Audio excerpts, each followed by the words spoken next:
Rain hammered the cobblestone streets of Black Haven as if the heavens had declared war on the kingdom. Most people hurried indoors, pulling cloaks over their heads and bolting heavy doors against the storm. Angelina Carter did neither. With a basket of bread tucked beneath one arm and a lantern trembling in her hand, the 23-year-old made her way through the flooded streets towards St. Agnes Orphanage. The bread had been donated by a baker whose own shelves were nearly empty, and Angelina intended to divide every loaf among the children before dawn. She had lived almost her entire life inside those weathered stone walls, and although she earned a modest living restoring old paintings for churches and merchants, every spare coin she possessed found its way back to the orphanage. As she crossed an ancient stone bridge, a sharp cry pierced the roar of the rain. An elderly woman had slipped on the soaked stones and collapsed near the rushing river, her cane floating away with the current. Without hesitating, Angelina set down her basket and fought against the icy water surging over the bridge. She reached the woman just before another wave threatened to sweep her away. Bracing herself against the slippery railing, Angelina pulled the stranger to safety, wrapping her own threadbare cloak around the trembling shoulders despite the cold biting through her dress. "You'll catch your death," the elderly woman whispered.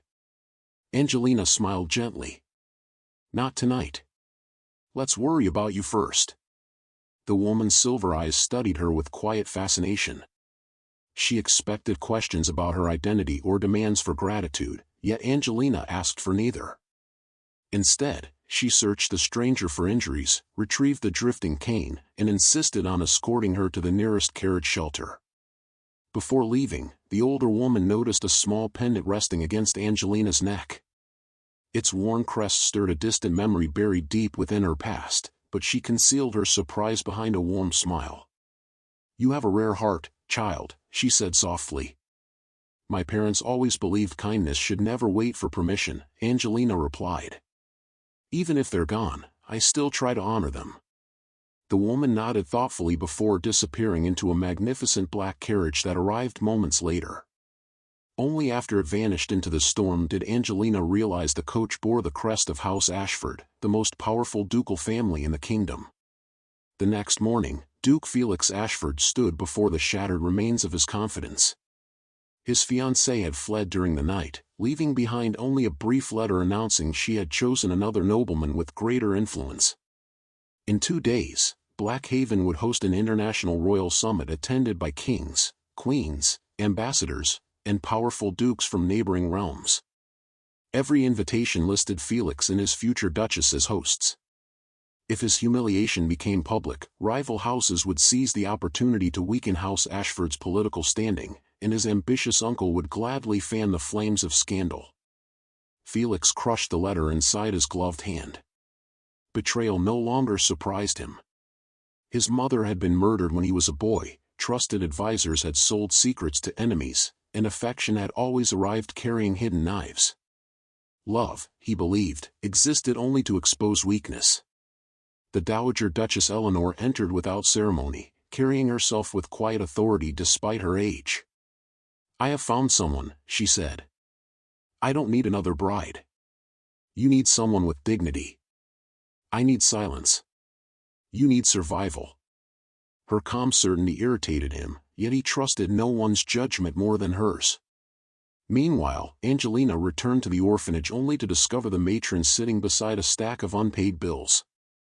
Donations had vanished after months of poor harvests, the roof leaked badly enough to flood the children's rooms, and medicine for the youngest residents had become impossible to afford. Unless a miracle appeared, St. Agnes would close before winter ended. That afternoon, a royal carriage stopped outside the orphanage. Angelina was escorted to Ashford Castle, where polished marble floors and towering stained-glass windows made her feel impossibly small. Servants measured her with skeptical glances as she followed a steward into a grand library. There stood Felix, dressed in black, every inch the imposing duke whose reputation for cold discipline echoed across the kingdom. He looked at her only once before placing a folded contract on the table.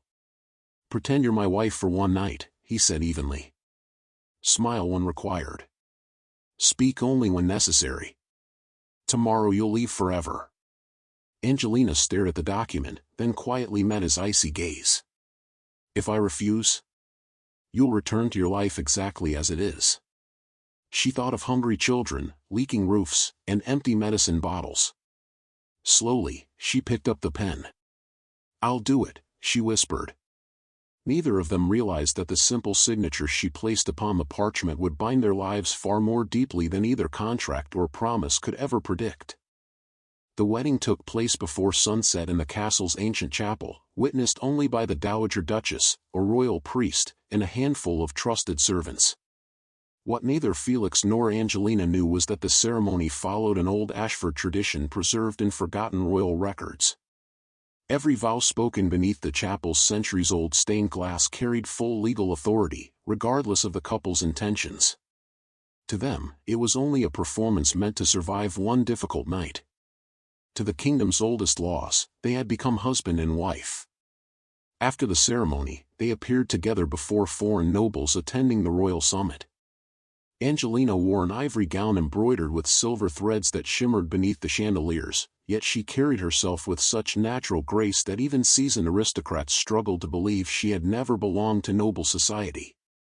Felix remained composed beside her, offering polite smiles while concealing the turmoil beneath his calm expression.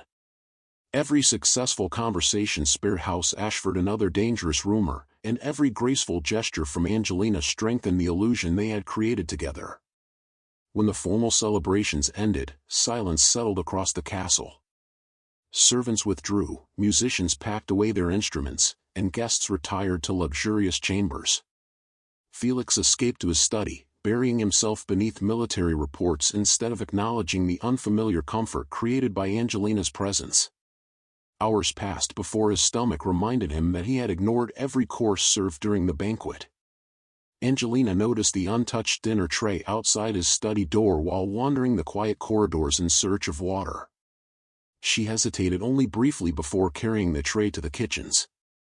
The elderly cook had already retired, leaving the hearth warm and ingredients neatly arranged. Earlier that afternoon, the Dowager Duchess had spoken fondly about Felix's late mother and the vegetable soup she prepared whenever he struggled beneath impossible responsibilities. Remembering every detail, Angelina quietly recreated the recipe as best she could, stirring the pot with patient care until its comforting aroma filled the room. She knocked gently before entering the study. "I thought you might be hungry," she said. Felix barely looked up from the papers scattered across his desk. "You didn't have to." "I know." She placed the bowl before him and stepped back. Reluctantly, he lifted the spoon. The first taste stopped him completely. Memories he had buried for years rushed through his mind with startling clarity. He saw his mother's warm smile, heard her gentle laughter, and remembered evenings before grief had transformed the castle into a place of silence. "How did you know?" he asked quietly. "I didn't," Angelina admitted. "Your grandmother mentioned the soup once. Sometimes kindness remembers what people forget." Felix lowered the spoon, unable to hide the emotion flickering across his face. For the first time since his mother's death, someone had offered him comfort without expecting anything in return. They spent the next hour talking more honestly than either had intended. Angelina described her dream of restoring forgotten works of art so future generations would remember the people who created them. Felix confessed that he secretly financed schools for children orphaned by war because he understood loneliness better than victory. The distance between them slowly narrowed, replaced by cautious respect neither wished to name. Their conversation ended abruptly when a muffled crash echoed through the western corridor. Felix immediately reached for the sword hanging beside his desk. Before either could react, another sound followed, this time unmistakably the clash of steel. Assassins. Angelina glimpsed masked figures racing through the hallway outside the study. She overheard one whisper, "The Duke dies tonight." Without pausing to consider the danger, she seized Felix's arm and pulled him toward a concealed passage the Dowager Duchess had shown her earlier while touring the castle. The hidden corridor led to the ancient chapel. "You stay here," she insisted. "I'm not hiding while others fight. If they find you first, everyone dies." Before Felix could argue, Angelina locked the heavy chapel door from the outside and slipped the iron key into her pocket. Then she ran deliberately toward the opposite wing, allowing the assassins to spot her fleeing through the moonlit corridors. Believing she was leading them to the Duke, the killers pursued her without hesitation. She raced through the royal gardens as flaming arrows struck hedges and trellises, igniting roses that had bloomed for generations. Smoke swallowed the pathways while frightened guards battled shadows beneath the burning trees. Angelina stumbled as an arrow pierced her shoulder. Pain shot through her body, yet she forced herself onward until another blade sliced across her arm. Her strength finally failed, and she collapsed beside a fountain surrounded by fire. Inside the chapel, Felix battered the locked door until ancient hinges splintered apart. Ignoring every command shouted by his guards, he sprinted barefoot through burning gardens searching for Angelina. When he found her lying unconscious among shattered marble and blazing roses, he dropped to his knees without caring who witnessed his fear.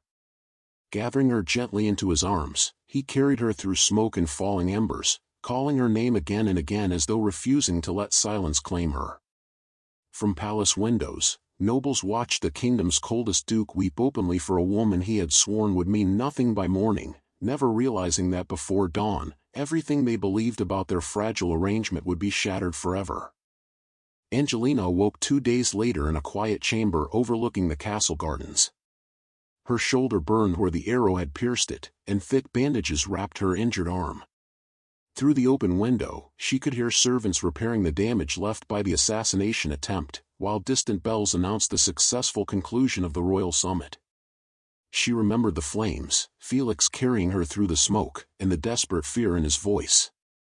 For the first time since accepting the contract, she allowed herself to believe that perhaps the cold Duke's heart was not entirely unreachable. As she slowly approached the doorway, intending to thank him before leaving, familiar voices drifted through the corridor. Felix stood outside speaking with his closest advisor, exhaustion visible beneath his usually controlled expression. "Increase the guards around the castle," Felix ordered quietly. "The assassins failed once. They will try again." "And Lady Angelina?" Felix remained silent for a long moment before answering. "Once she's healed, pay her generously. She must leave immediately." The advisor frowned. "She saved your life." "Exactly," Felix replied. "If she stays, my enemies will make certain she dies next." Angelina heard only the words that reached her before emotion drowned out everything else. Pay her.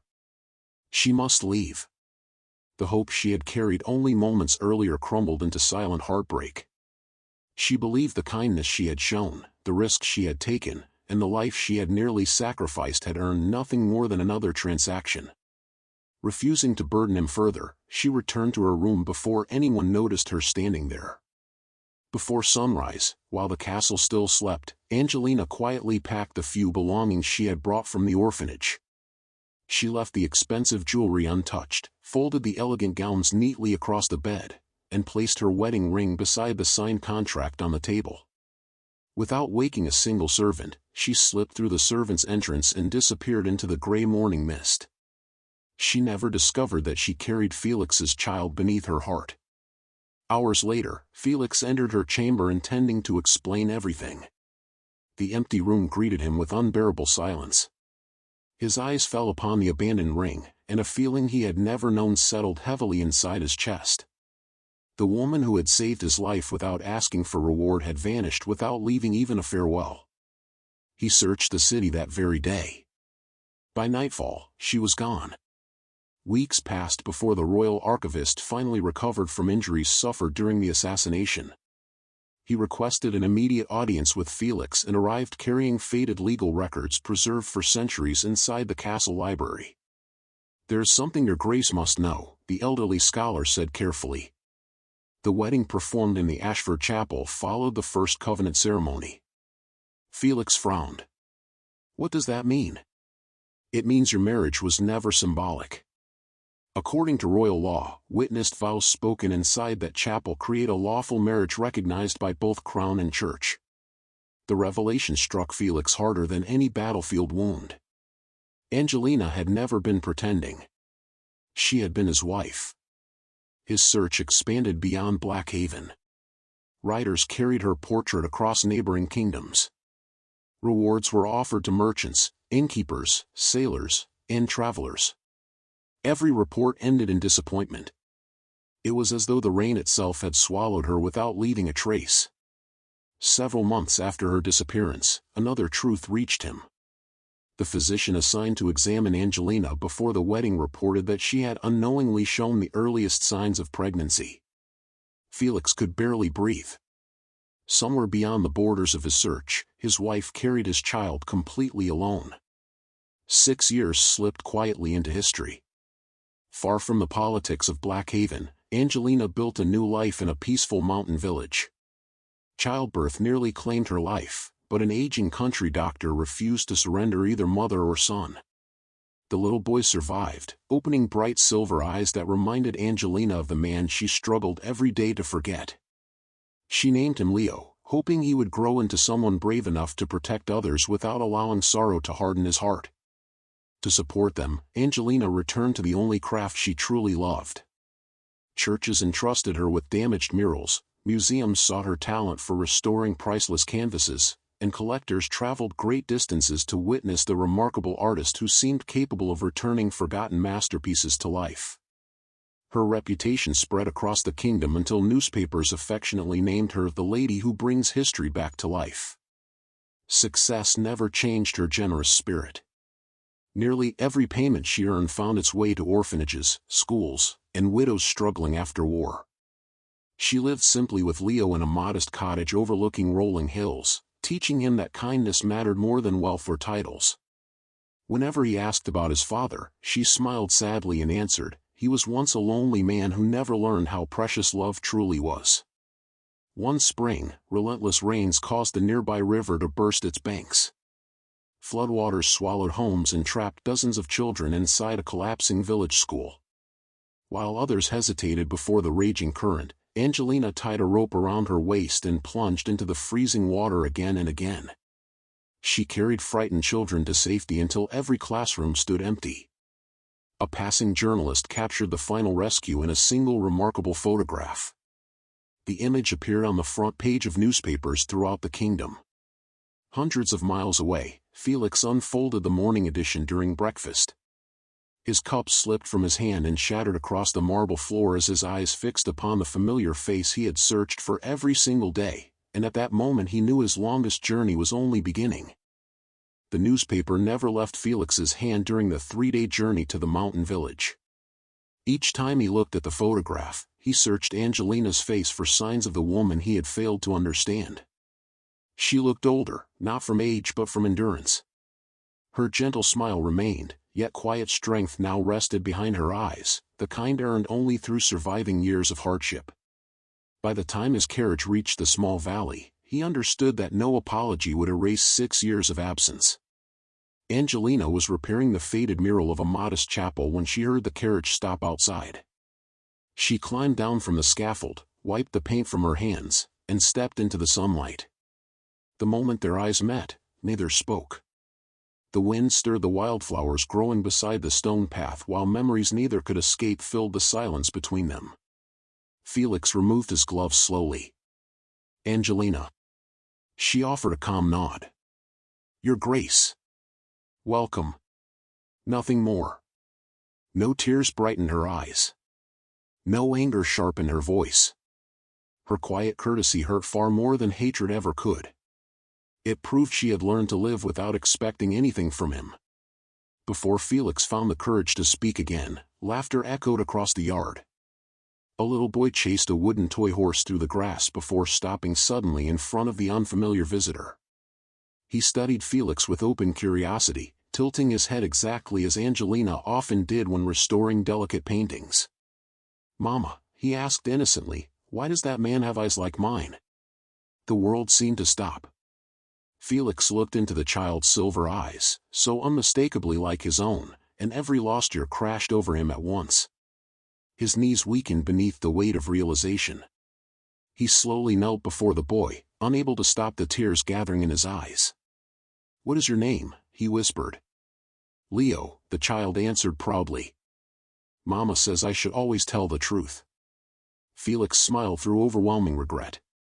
She's taught you well. Angelina gently placed a hand on Leo's shoulder. Go help Mrs. Harper gather apples.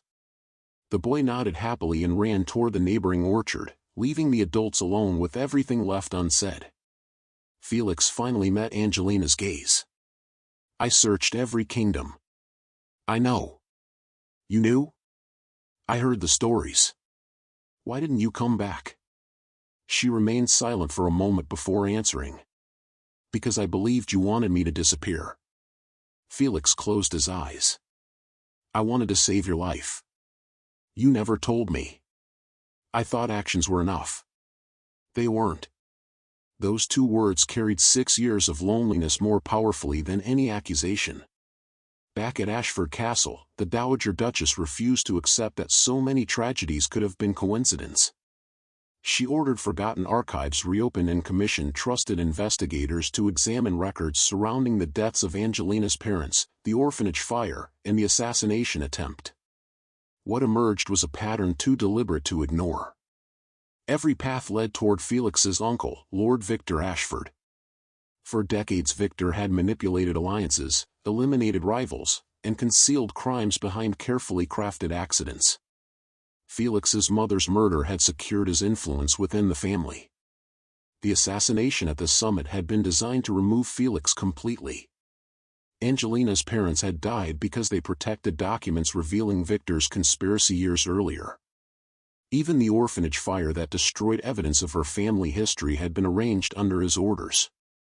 The pendant Angelina had worn since childhood contained the final surviving crest linking her parents to the hidden documents Victor desperately wanted destroyed.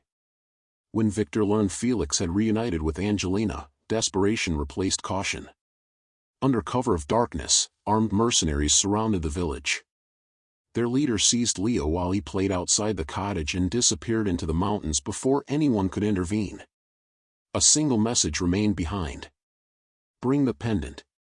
Come alone. Felix read the note without hesitation. I'm going. Angelina stepped in front of him. He wants to kill you. He already tried. This is my family's burden. Felix shook his head. It became mine the day I failed to protect you. Ignoring every command from his advisors, he refused soldiers, refused royal guards, and refused military support. This was not a battle for titles or reputation. It was a father rescuing his son and a husband determined to earn the forgiveness he had never deserved. The abandoned mountain fortress stood high above the valley, surrounded by broken walls and jagged cliffs. Felix entered through the crumbling gate with only his sword. Mercenaries attacked from every direction, but years commanding armies had forged instincts sharper than steel. He fought room by room, refusing to retreat despite wounds opening across his shoulder and side. Each step forward carried only one thought. Reach Leo. Deep inside the fortress, Victor held the frightened boy beside the edge of a ruined tower.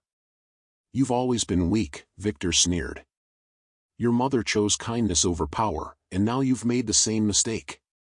Felix raised his sword despite blood soaking his sleeve. My mother taught me something you never understood. And what was that? Power taken through fear never lasts. Victor lunged.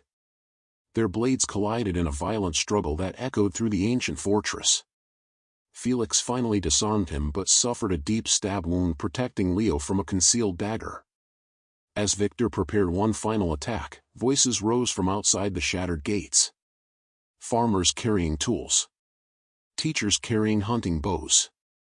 Artists, widows, craftsmen, and laborers streamed into the fortress courtyard. They were ordinary people whose lives Angelina had quietly transformed over the past 6 years.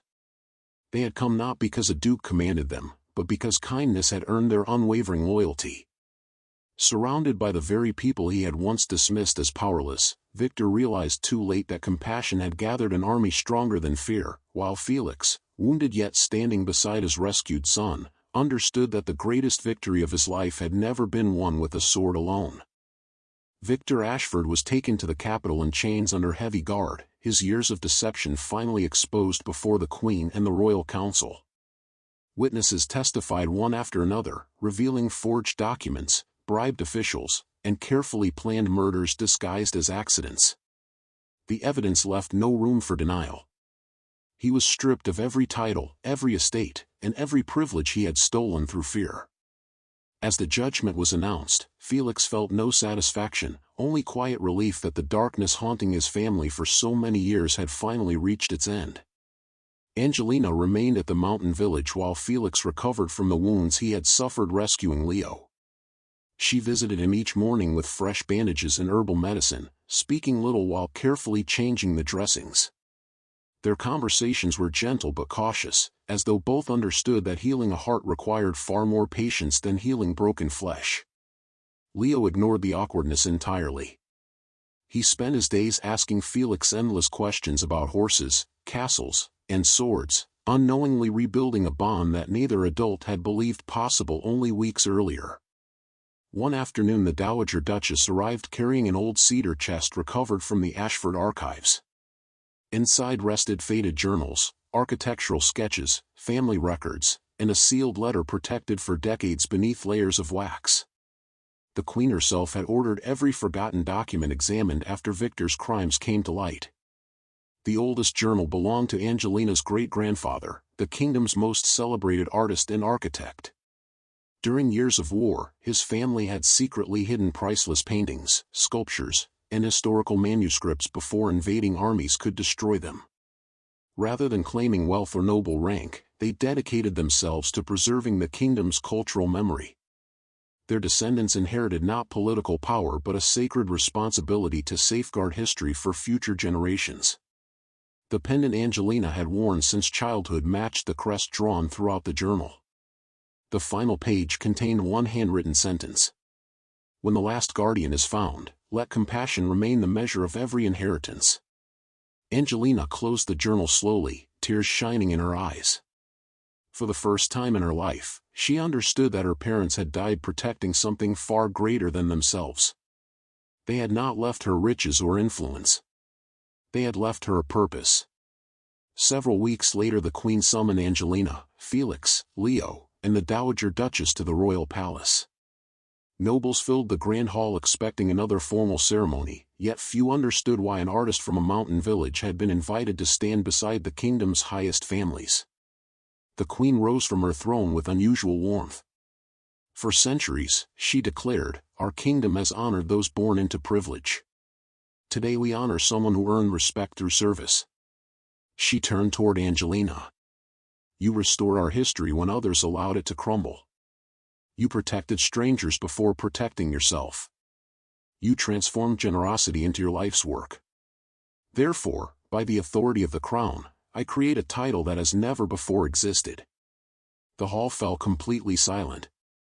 I name Angelina Carter the royal keeper of the kingdom's heritage. Applause echoed beneath the vaulted ceiling as nobles, soldiers, servants, and scholars rose together.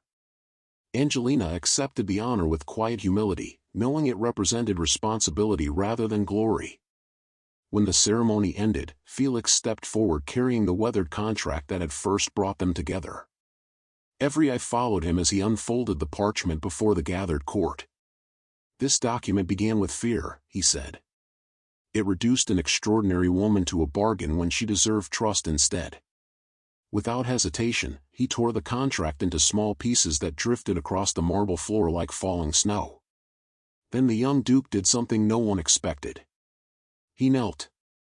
Not before a queen. Not before tradition. Before Angelina. I once asked you to pretend to be my wife for one night, he said, his voice steady despite the emotion filling it. Today I ask without contracts, without conditions, and without pride. Will you choose to be my wife for every tomorrow we are given? The hall held its breath. Angelina looked at the man before her, remembering the frightened duke hidden beneath years of loneliness, the father who had crossed fire to save her, and the wounded husband who had crossed mountains to rescue their son. She smiled through quiet tears. Only if you promise our family will never again be built upon silence. Felix gently took her hands. I promise. Little Leo tugged on Felix's sleeve. So, may I finally call you father? Felix lifted the boy into his arms. You've been my son since the day you were born. I was simply too late to know it. Months later, instead of expanding the ducal palace with grand ballrooms or lavish gardens, Felix and Angelina transformed an entire wing into the Ashford Academy of Art and Hope. Orphan children studied painting, music, architecture, history, and literature without paying a single coin. Restored masterpieces funded scholarships, while former students returned as teachers, creating a legacy built on generosity instead of privilege. The academy carried the names of Felix's mother and Angelina's parents, ensuring their sacrifices would never fade from memory. Years passed peacefully until one stormy evening rain once again poured across the castle gates exactly as it had the night Angelina first saved a stranger. A frightened orphan girl stood shivering beneath the archway, clutching a worn bundle of belongings. Before the guards could speak, Angelina opened the great doors herself, wrapped the child in a warm cloak, and knelt with the same gentle smile that had changed so many lives. "Come inside," she whispered. "No one who arrives here in the rain will ever be alone again." Standing beside her with Leo and Felix, she watched another frightened child step into a home where kindness had finally become stronger than fear, and in that quiet moment they all understood that the greatest love stories are never written by promises made for a single night, but by the courage to stay together for every dawn that follows.